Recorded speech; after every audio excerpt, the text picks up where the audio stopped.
इंदौर के बाईपास इलाके में बनी रेत मंडी को प्रशासन की पहल के बाद शहर से दूर दूधिया इलाके में शिफ्ट कर दिया गया है। इसके बाद बाईपास से जहां लोगों को ट्रैफिक जाम की समस्या से मुक्ति मिली है, वहीं सड़क हादसों पर भी अंकुश लगा है। कलेक्टर आशीष सिंह के मुताबिक दूधिया इलाके में बनी नई रेत मंडी में व्यापारियों और ट्रक ड्राइवरों के लिए तमाम सुविधाएं जुटाई गई हैं। अगर इन लोगों द्वारा भविष्य में कोई अन्य सुविधा की मांग की जाएगी तो वह उपलब्ध कराई जाएगी। कलेक्टर ने साफ किया है कि शहर की यातायात व्यवस्था को सुधारने के लिए और हादसों को रोकने के लिए हर संभव प्रयास किया जाएगा।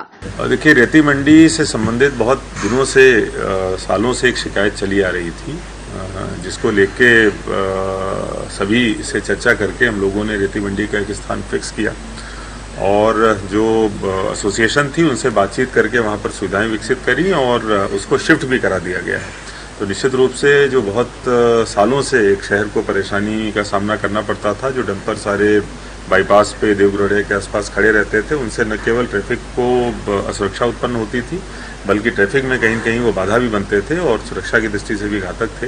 तो मुझे लगता है बहुत बड़ी समस्या का निदान हुआ है और इसके लिए निश्चित रूप से जिन्होंने इसमें सहयोग किया सभी लोग धन्यवाद। देखिए, जब मुझे लगता है कि जब वो बाईपास पे खड़े होते थे तो वहाँ तो सुख सुविधाओं के नाम पर कुछ भी नहीं होता था और दूसरों को असुविधा ही फैलाने का काम करते थे।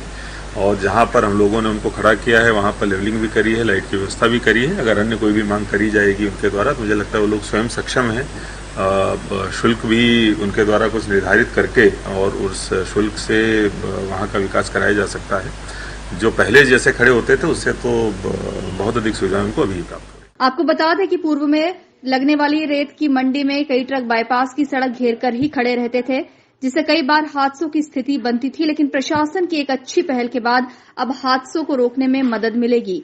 Bureau report, INN news, Indore.